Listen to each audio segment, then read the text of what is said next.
Sexy renard. Sexy renard.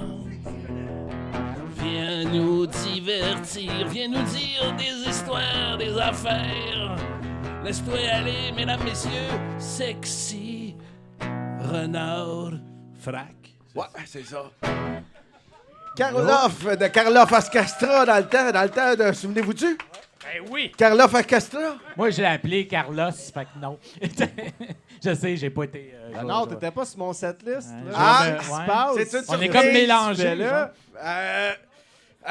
Moi, là, dans la vie, j'ai tout le temps rêvé de pitcher de quoi d'important un 4 novembre au soir. Ah, Fait que là, à mais soir, là, on est un 3. Je suis pas loin. Il reste d'octobre. 4 minutes pour aller voter en passant. à la Mais maison, on est si quand vous même un soir d'élection. C'est vrai. Hein? C'est ça le lien. C'est vrai. Ben oui. C'est pas drôle que je vais vous dire. Là. Je lance un livre ce soir, pour de vrai. Un livre numérique qui s'appelle Le... Vous en parliez il y a 3 secondes. Le gars renard. qui était là. Non. Non. Non, le gars qui était là ici, là. Le score. La mort? Ben, ouais, un squelette. Le squelette qui est mystérieux. Ouh. Aussi plate que ça. J'ai pas de texte, rien, là. Ah, ben, Ok, non, ça paraît pas. Non, sans joke. On Ah non. relate. C'est OK, correct. je vais vous dire pourquoi je suis là. C'est vraiment parce que je lance un livre. Pourquoi je le fais ici? Parce que je vous aime, c'est tout.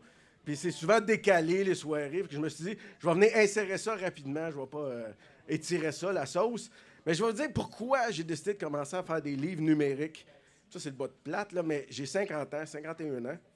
Puis tu sais, j'ai un fils de 17 ans, puis tu vois comme la vie passée, tu te dis, Chris, ça passe vite en esti, sans joke, là. Tu sais, 20 ans, ben, mon fils a 16 ans, puis ça passe vite, puis ceux qui me connaissent, Mathieu, tu me connais, ça fait depuis 2013, je fais des recherches sur toutes sortes de choses. Ah ouais, j'ai vu ça, des réseaux cachés. C'est ça, des recherches historiques sur plein de choses, puis là, tu te dis, admettons que je meurs demain, là, ben, ces recherches-là, il va arriver quoi avec?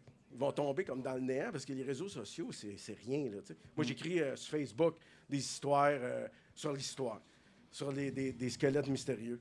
Puis là, je regarde un de mes amis qui est pogné avec les archives de son père, qui est décédé, puis c'est vraiment chiant. C'est un artiste, son père. Je dirais pas qui, là, mais tu sais, quand t'es pogné avec les archives de quelqu'un d'autre, c'est un peu chiant pour l'autre personne. Mais ça serait chiant que je laisse ça à mon gars, que j'ai décidé de mettre petit à petit mes recherches. T'as décidé d'écrire un livre pour pas donner de la job à ton fils. Exactement.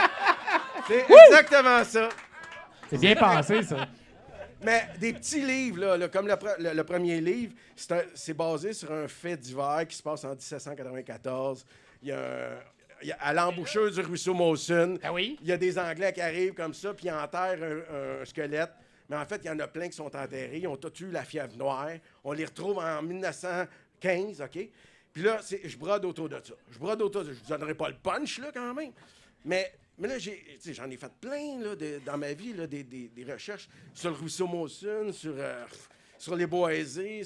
Fait que, petit à petit, je vais venir vous écœurer une fois par mois pour vous dire que je suis rendu là. OK. Là, j'ai déposé ça à la Bibliothèque nationale, parce que c'est ça le but, que ça soit à tout jamais dans votre numérique. C'est Je sais cute, pas, c'est mais fun, ça. je sais pas, en tant que chercheur, je me suis dit, Chris, t'as rien, man. T'as rien. Je paniquais un peu même. J'ai un soir de nuit de toutes tes recherches, ça pourrait passer au feu, l'ordinateur il brûle. Au moins, ça va être là un jour. Que je vous invite à checker ça. Le squelette mystérieux. Puis je parle aussi de la maison Allen Picard. Tu te souviens d'Ethan Allen? Ben oui, on a Ben joué oui. à cours d'école. Je le sais. Il me l'a dit. Ethan Allen qui vient envahir Montréal. C'est un Américain, OK? 1775. Puis dans ce temps-là, les Américains, ils essayaient que les Québécois soient de leur bord pendant le début de la guerre d'indépendance des États-Unis. Ils essaient de venir chercher des Canadiens français pour les aider et les aider aussi à enlever les Anglais qui étaient déjà ici. Fait qu'il y a des Américains qui sont venus ici pour ça, dont Ethan Allen.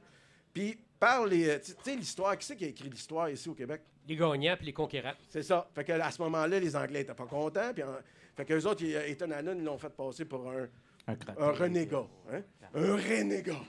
Ben non, ben en fait, c'était un gars qui voulait venir nous aider, mais après, on sait pas. On sait que les Américains, ils voulaient... Qu'est-ce qu'ils voulaient faire après? Admettons, là, qu'il y aurait eu notre aide.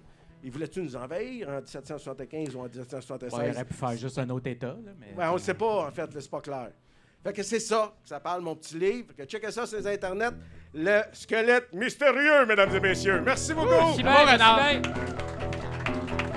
Merci pour ta présence.